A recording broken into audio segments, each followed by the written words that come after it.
আসসালামু আলাইকুম। আমার আজকের পর্বে আপনাদের সবাইকে স্বাগত জানাচ্ছি। আমার আজকের পর্বে থাকছে ভীষণ মজার একটি কেক রেসিপি। এই রেসিপিটা খুবই সহজভাবে আমি আপনাদেরকে দেখিয়েছি যাতে করে সবাই এটা তৈরি করতে পারেন। আর এটা খেতে এত মজার, এই পাকা আমের মৌসুমে পাকা সুমিষ্টি আম দিয়ে এটা তৈরি করেছি। মিষ্টি আম দিয়ে এই কেকটা যদি তৈরি করেন তাহলে খেতে কিন্তু অনেক বেশি মজার হবে।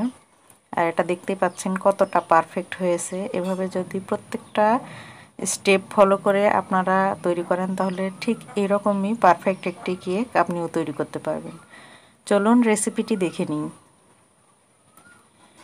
প্রথমে আমি এখানে পাকা আম নিয়েছি, খুবই মিষ্টি এই আমটা নিয়ে একটা স্লাইস কেটে এখানে আমি চাকু দিয়ে টুকরো টুকরো করে নিচ্ছি। নিয়ে এটাকে আমি একটা বাটিতে উঠিয়ে নিব। এই আমের আমি পিউরি করব, আমি হাত দিয়েই এটা পিউরি করে নেব আজ। আপনারা চাইলে ব্লেন্ডারেও করতে পারেন, যেহেতু আমি সহজভাবে দেখাবো বলেছি। এভাবে হাত দিয়ে একটু পিউরি করে একটা সাইডে রেখে, দেখতেই পাচ্ছেন সুন্দরভাবে, আমি একটু কাছ থেকে দেখিয়ে দিই, ঠিক এরকম হবে। এটা একটা সাইডে আমি রেখে দিচ্ছি। এবার একটা বাটিতে নিয়ে নেব ডিম। আজ আমি 2টা ডিম দিয়ে কেকটা বানাবো, 2টা ডিমের কেক হবে, সেজন্য নিয়ে নিচ্ছি 2টা ডিম। আর আমি কুসুমটা একটু আলাদা করে নিচ্ছি। হ্যান্ড উইক্স দিয়ে কেকটা আজ আমি তৈরি করব। সময়টা হ্যান্ড উইক্স দিয়ে করলে কিন্তু একটু বেশি লাগে। কুসুমটা যদি আলাদা করি তাহলে আসলে চিনিটা খুব তাড়াতাড়ি মেল্ট হবে এবং অর্ধেক সময়ে কেকটা রেডি হয়ে যাবে।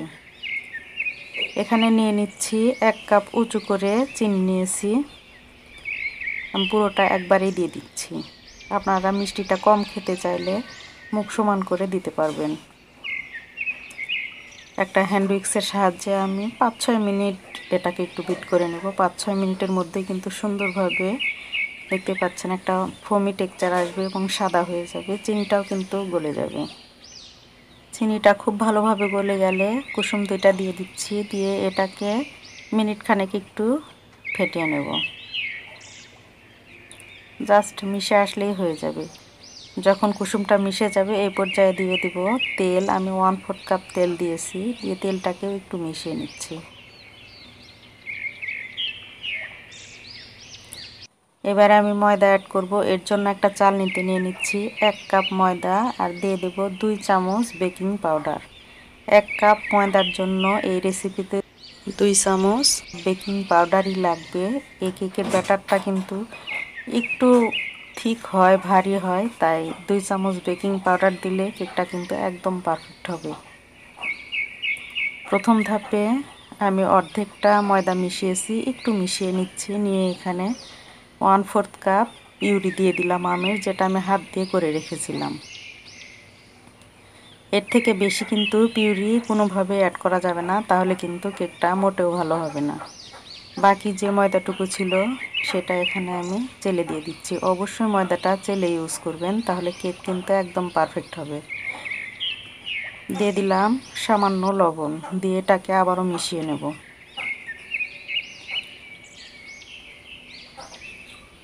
আমি যেভাবে বলেছি যতটুকু পরিমাণে ময়দাটা চেলে নেওয়া, আবার আমের পিউরিটা যতটুকু পরিমাণ দেখিয়েছি, সবগুলো যদি পারফেক্ট রাখেন ঠিক এরকম একটি কেক সহজেই আপনি তৈরি করতে পারবেন।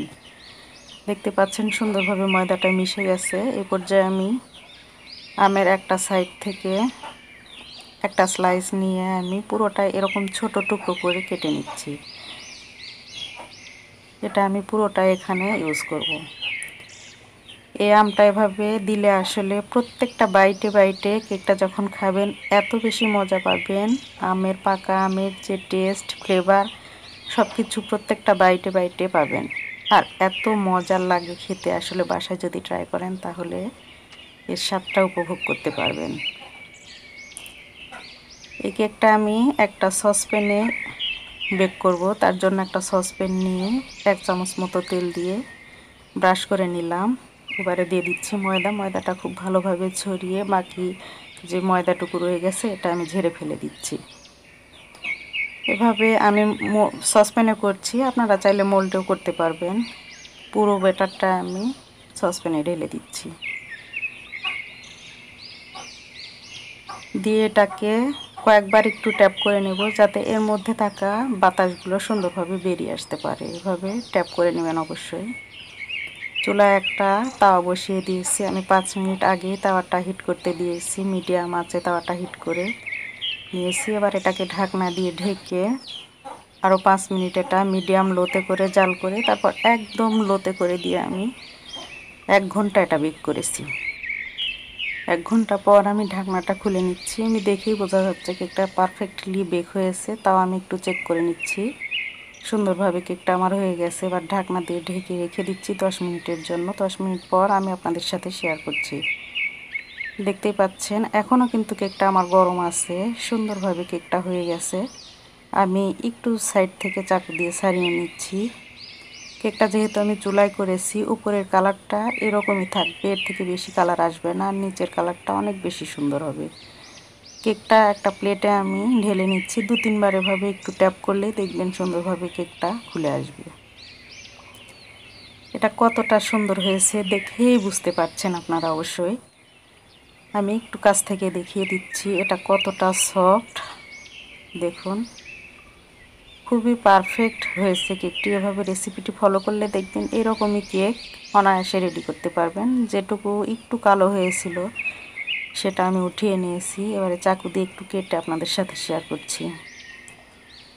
চাকু নামা দেখে অবশ্যই বুঝতে পারছেন এটা কতটা পারফেক্ট হয়েছে। একটু তাও কাছ থেকে দেখিয়ে দিচ্ছি, দেখুন এটা কিন্তু অনেক বেশি সফট আর অনেক বেশি খেতে মজা। এই পাকা আমের সিজনে অবশ্যই একবার এভাবে ট্রাই করতে পারেন, দেখবেন এত বেশি মজার কেক আপনি তৈরি করবেন যে সবাই আসলে অবাক হয়ে যাবে। এ পর্যন্ত যারা আমার পাশে ছিলেন তাদেরকে অসংখ্য ধন্যবাদ জানাচ্ছি।